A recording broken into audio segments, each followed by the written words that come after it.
So the other day, a friend of mine, his name was Joe, stopped me and he showed me a picture. He's like, "Do you know what this is?" And it was a little like bar swirly thing in the air. And I'm like, I have no idea. What do you think it is? He's like, I don't know, but it showed up over the night sky last night. I took a picture of it. And I'm like, wow. Uh, well, and I reflected on that for a little bit. I'm like, one of the things we did as human beings is we decided it'd be a good idea to trade the ability to see in the dark for the ability to no longer see the entire night sky, to see the heavens in the dark. And I'm like, so it could be anything. It turns out it was just like a rocket that had fuel burning or something like that in the atmosphere. I thought that was kind of neat though. So to Tim, I was saying all that stuff could constantly be going on, but we could just never see it. And maybe it does because we have like thousands of satellites up there. So there's something about having too much light pollution that can really blind you to, whatever's deeper and whatever's higher above you. The older races that embraced the sort of mystical ideas, the mysticism, like the shaman, they always thought there was an unknown world out there. And the whole idea behind like the witch doctors, they have a foot in the chaos, they have a foot in the crazy. And so you listen to them because they can hear and see things that you cannot. And perhaps a result of that is because they had constantly had the ability to be in awe of the infinite heavens that are above them. Now, you can look at this if you've never been in like a desert and looked up at the night sky. I'm sure you can find videos on it on YouTube. What the night sky actually looks like if there's not light pollution around. Cities obviously have it the worst. That you can never see the stars.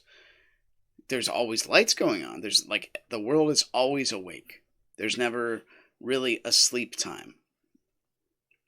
Because maybe that's the reason why, prayer and meditation can be so important and impactful, and a lot of people that are successful in life tend to do it. I do it myself. I'm not saying I'm very successful, but I do it, and I notice a difference in my being when I have that time, my time of prayer that I do back there every morning, and sometimes when I either squander it or I just don't do it.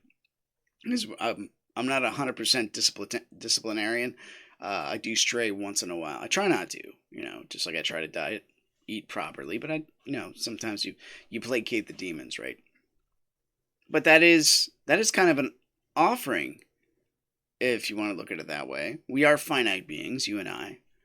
So to give part of your time in reverence to the infinite, who has all the time, really, that is, you're giving a little bit of your time, and that's an offering to just sit there and bask in the awe of the infinite. And you used to be able to just go outside and look up. And maybe you can. You see the moon and the star. But it's a little bit different these days, especially with the concept of, AI filtering. I used to look at little UFO space concepts, little shadows over Saturn, something like that. They would pop up in my Facebook reels. I'd be like, all right, that was fine. That was like 5-10 years ago. Not anymore. I can't look at anything online that might be an interesting article, theory crafting, and say, man, that might be possible. Because AI is now in the backdrop of every little thing that we see. It's kind of unfortunate, but it's pretty. And so now we're going to have outstanding visuals. And what are we going to give up? We're going to give up the potential that it might actually be real. So that's another example of the kind of light pollution that could come with technology. We're giving something. Whenever we gain something, we give up something else. Everything from voting rights to the concept of slavery, indentured servitude. We have an industrialized culture, but, apprenticeship programs are kind of like out the window, at least in modern culture. They exist. There's always exceptions.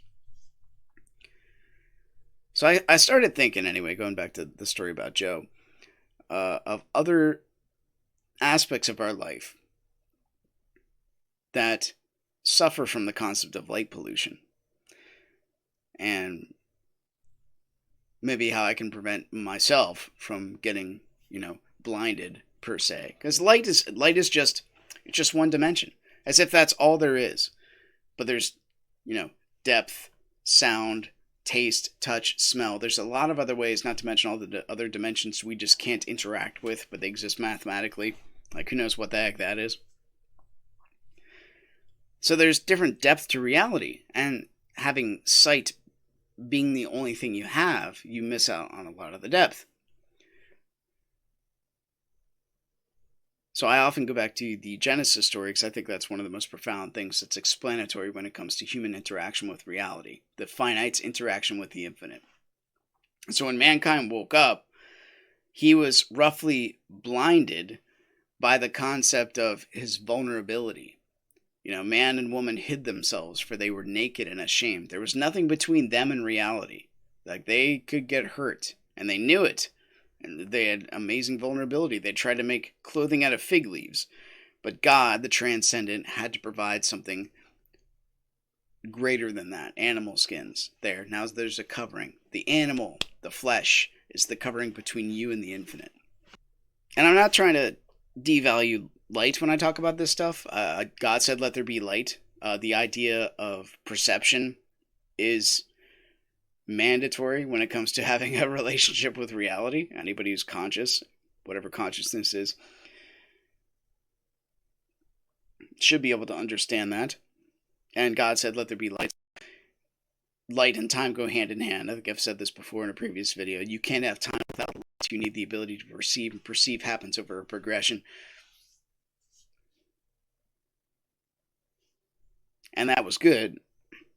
But we got to be careful we don't focus on just one thing God said and ignore all the other parts. But I think it's really interesting how that concept of vulnerability even can blind us today. What is it? Rubbernecking. Someone gets in a car crash, everybody stares at it and slows down to the point where it might actually cause other accidents.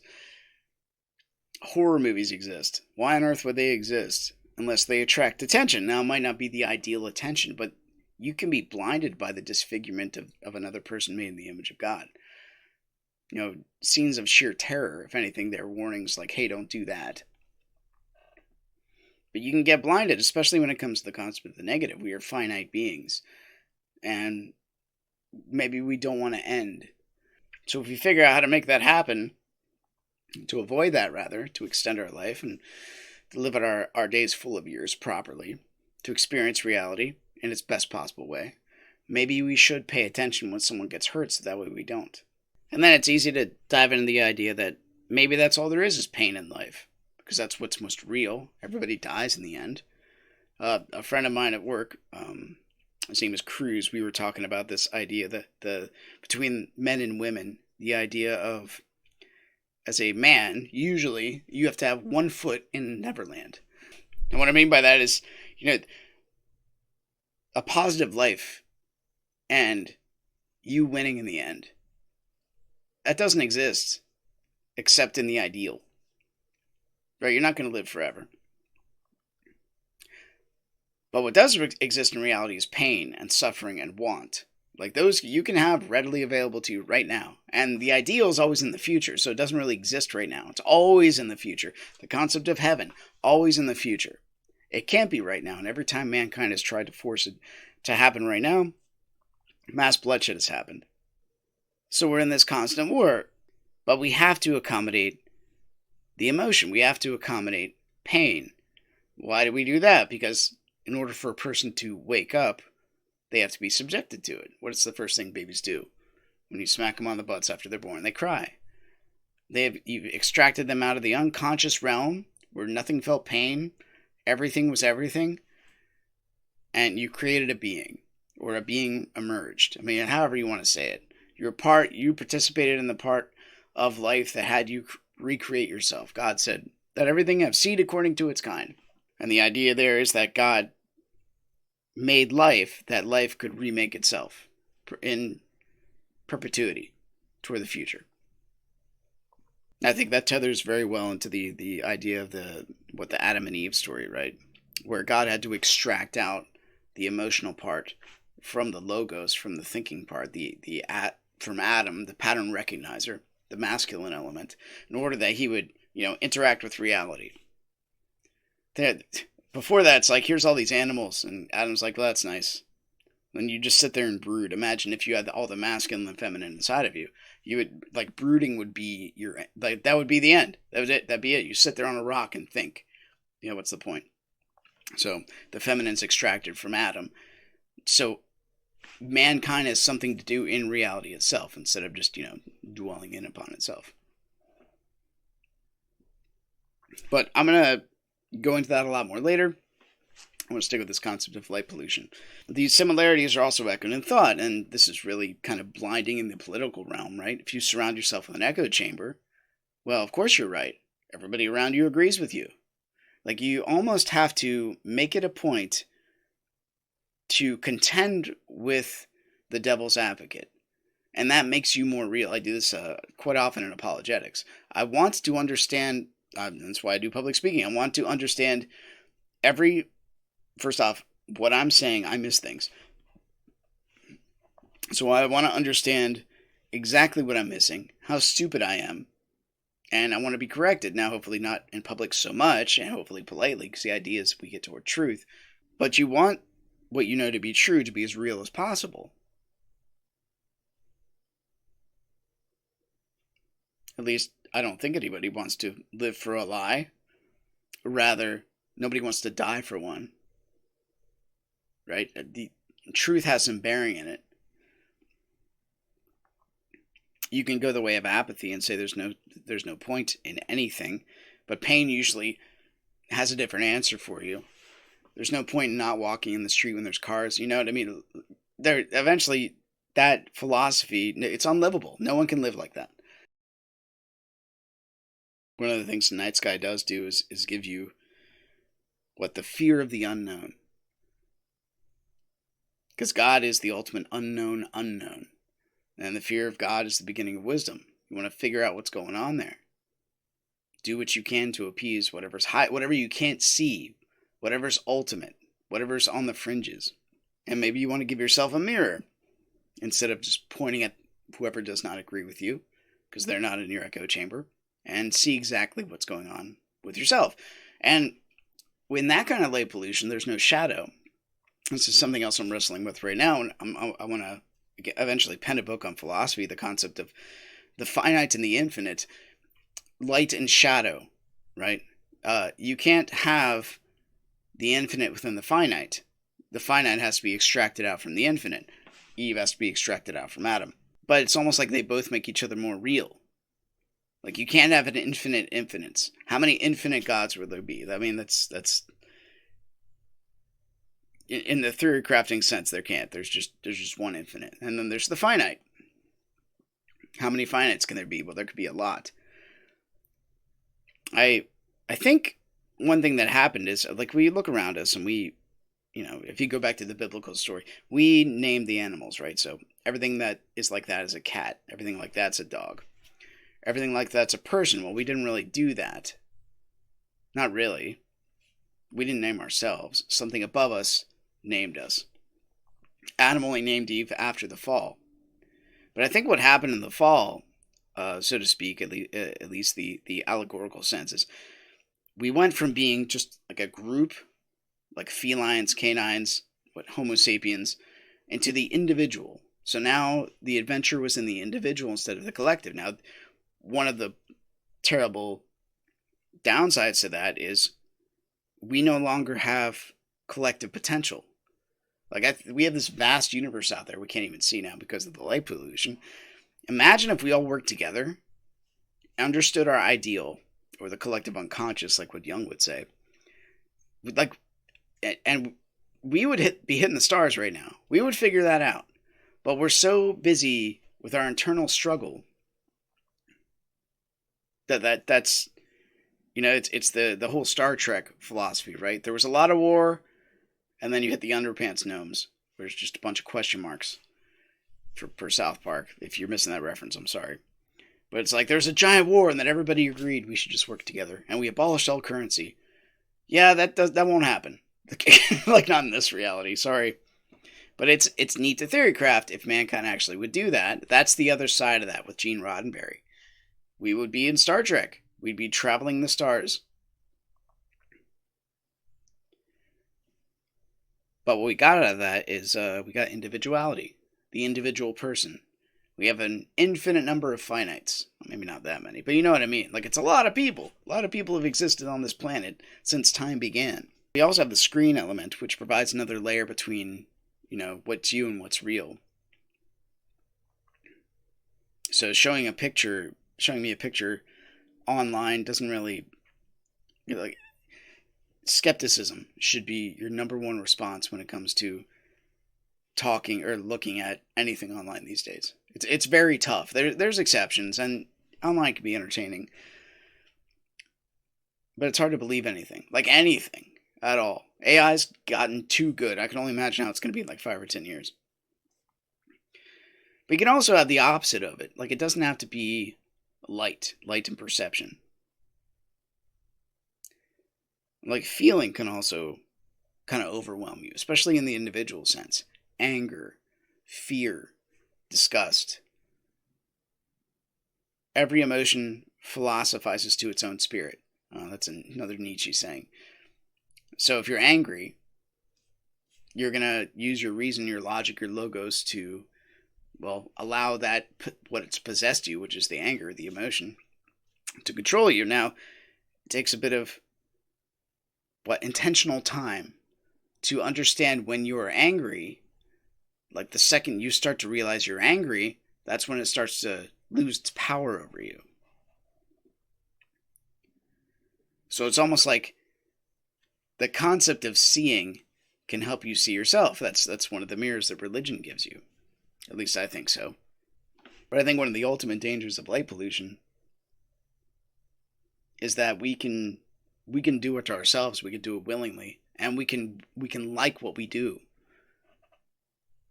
This is what Nietzsche's response to the death of God. It's, we must create our own values. We have no choice. There is no other choice. If there's no uniting aim, you create your values. I don't think that we can do that at all. Not even a little bit. But it is an alternative. I'm reminded by this guy named Malcolm Muggeridge. When he was looking at mankind and how we developed, especially here in the West, when we gave up the concept of struggling against the world, we defeated the monsters. It's another reason why I think the curse was necessary. Cursed is the ground for our sake. You almost have to willingly expose yourself to the shadow, to the unknown, to what terrifies you.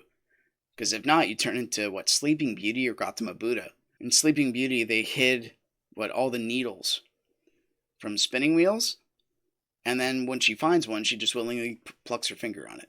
Like, she needs to know how pain feels. And Gautama Buddha, it's like his parents never exposed him to pain or death, and so when he sees it, he's just absolutely traumatized. It floors him, and he starts Buddhism. Like, you need to willingly, and this goes for the next generations too. I gotta let my kids fall down once in a while so they know what it feels like to fall down, pick themselves up. Heroes don't win. Heroes get back up. That's the idea. That's Christ right there. But he did win by getting back up. Through death, he won. To show us, you just keep getting back up, and the possibility of even getting back up after death, well, that happens because I showed you it did. So what's the alternative of not exposing yourself to the shadow, especially your own? Well, I think Malcolm Muggeridge said it pretty well. So the final conclusion would surely be that whereas other civilizations have been brought down by attacks of barbarians from without, ours had the unique distinction of training its own destroyers at its own educational institutions, and then providing them with facilities for propagating their destructive ideology far and wide, all at the public expense. Thus did Western man decide to abolish himself, creating his own boredom out of his own affluence, his own vulnerability out of his own strength, his own impotence out of his own erotomania, himself blowing the trumpet that brought down the walls of his own city tumbling down, and having convinced himself that he was too numerous, labored with pill and scalpel and syringe to make himself fewer, until at last, having educated himself into imbecility and polluted and drugged himself into stupefaction, he keeled over, a weary, battled old brontosaurus, and became extinct. And I think that's one of the plights of Western man. If we don't pick up our cross, we don't find something hard to do with the blessings we are given. You and me, if you can hear this, you're blessed. If you don't do that, the danger is extinction. The danger is just fading away. The danger is a meaningless life because you're just living for your own pleasure and your own gratification. Because you're blinded by the light of ignorance. There was that one guy in the movie The Matrix that wanted to be put back into the Matrix because he was just like, ignorance is bliss. And I'd rather be ignorant than know the truth. But the truth is, there's a night sky out there that you can't even see because you're blinded by your own light.